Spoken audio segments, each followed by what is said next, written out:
Sí, no solamente pediatría, sino también clínica de adultos, o sea, todo lo que es la atención clínica de pacientes, que puede ser pediátrico de adultos, pero bueno, es atención clínica en sí.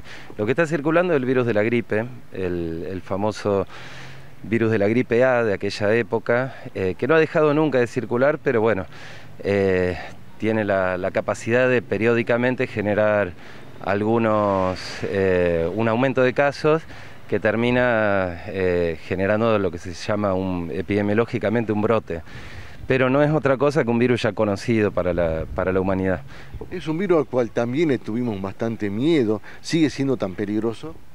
No, bueno, está bien la pregunta tuya. Es el mismo virus de aquella gripe porcina del 2009, que generó una pandemia también, que le tuvimos mucho miedo, muy parecido a lo de COVID, pero bueno, con el COVID se dio de forma mucho más exagerada, digamos, la reacción, o mucho mayor, no sé si exagerada. Que era más contagioso, digamos.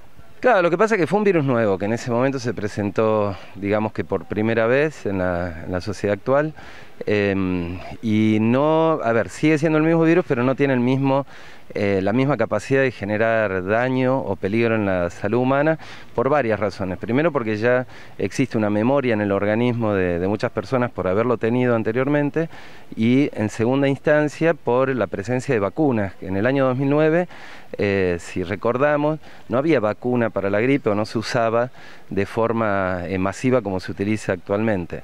Entonces, el hecho de que las poblaciones de mayor riesgo estén vacunadas desde aquella época a esta parte, y constantemente todos los años se renueva, se actualizan las cepas que componen la vacuna, entonces son vacunas que son efectivas. Entonces el riesgo de producir un daño importante en el organismo de las personas es mucho menor al del 2009, ¿no es cierto? ¿Cuáles son los síntomas que presenta esta gripe? Cuando hablamos de síntomas de la gripe, hablamos fundamentalmente de fiebre, primero que nada. No existe gripe si no se constata fiebre, ya sea en el domicilio o en un servicio de salud. Eso es lo primero. Y después a esa fiebre se le asocian síntomas respiratorios: tos, resfrío, dolor de garganta y bueno, y otros síntomas generales como dolor de cuerpo, dolor de cabeza, postración. Pero bueno, cuando hablamos así parece que estamos hablando de COVID, porque en realidad es muy parecido la presentación de todos los virus respiratorios. Bueno, se aconseja entonces ir a un médico o al hospital para constatar la enfermedad.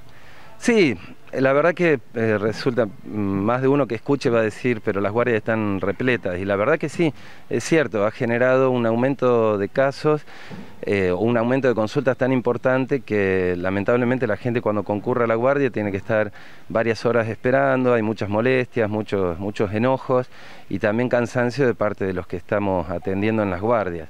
Pero sí, la consulta, y fundamentalmente cuando son poblaciones de riesgo. Por ahí está bueno recordar cuáles son los grupos de riesgo que tienen mayor posibilidad de hacer una enfermedad grave.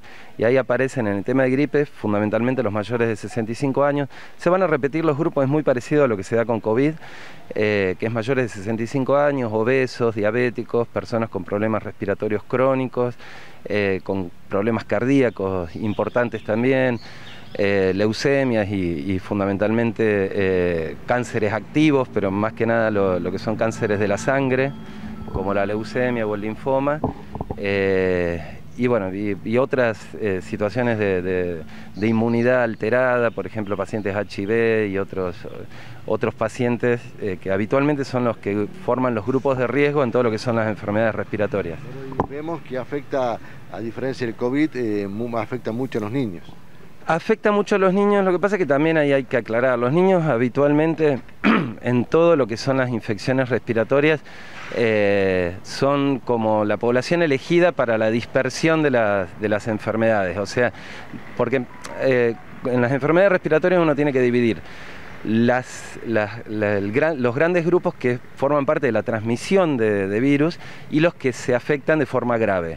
Los niños, como se da también en COVID, se ven afectados, y mucho más la gripe que el COVID, se ven afectados y forman parte de la transmisión, de la cadena de transmisión. Entonces son grandes dispersores de enfermedades, fundamentalmente en esto que es la gripe, pero lamentablemente los que sufren los daños más importantes son las personas mayores o los que habitan con los niños, ¿no? Entonces, pero sí vemos que es muy sintomática, mucho más sintomática que COVID en pediatría. Por eso es que durante la pandemia de COVID, o cuando estábamos hablando de la circulación del virus de COVID, no veíamos guardias de niños repletas, una demanda tan importante, y ahora que lo que circula es la gripe, estamos viendo justamente que la demanda en pediatría ha aumentado exponencialmente.